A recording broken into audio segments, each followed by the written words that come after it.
కాశ్మీర్ కుల్లు మనాలి వెళ్ళినప్పుడు అక్కడ స్నో పాయింట్స్ దగ్గర ఏదైనా యాక్టివిటీస్ చేసుకోవాలంటే కిందనే మనకు వేలకు వేలు తీసుకుంటున్నారు. ఒక్కొక్క యాక్టివిటీకి ఒక్కొక్క పర్సన్కి 1000 నుండి 2000 వరకు వసూలు చేస్తున్నారు. అలా పర్సన్కి దగ్గర దగ్గర 10,000 వరకు వసూలు చేస్తున్నారు.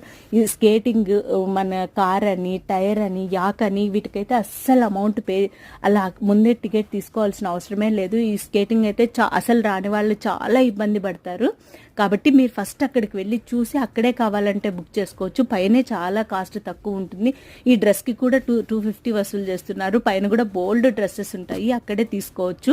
స్కేటింగ్ అన్లిమిటెడ్ అంటారు కానీ మనం అస్సలు ఆడలేమండి. ఈ టైర్ కూడా పైనుండి కింది వరకు తోస్తే ఒక్కరు కూర్చోవడానికి 1000 రూపీస్. అంత అవసరమా అనిపిస్తుంది. స్నోలో మనమే పైనుండి కిందికి జారచ్చు. అసలు డబ్బు పెట్టాల్సిన అవసరమే లేదు. ఫస్ట్ అక్కడికి వెళ్ళి అక్కడ చూసి మీకు బాగా అనిపిస్తే మాత్రమే మీరు టికెట్ అక్కడే పర్చేజ్ చేయాలి. నాకు ఎవరో చెప్తే నేను అదే ఫాలో అయ్యి బోల్డ్ అమౌంట్ సేవ్ చేసుకున్నాను. నెక్స్ట్ ఫుల్ వీడియో వస్తుంది.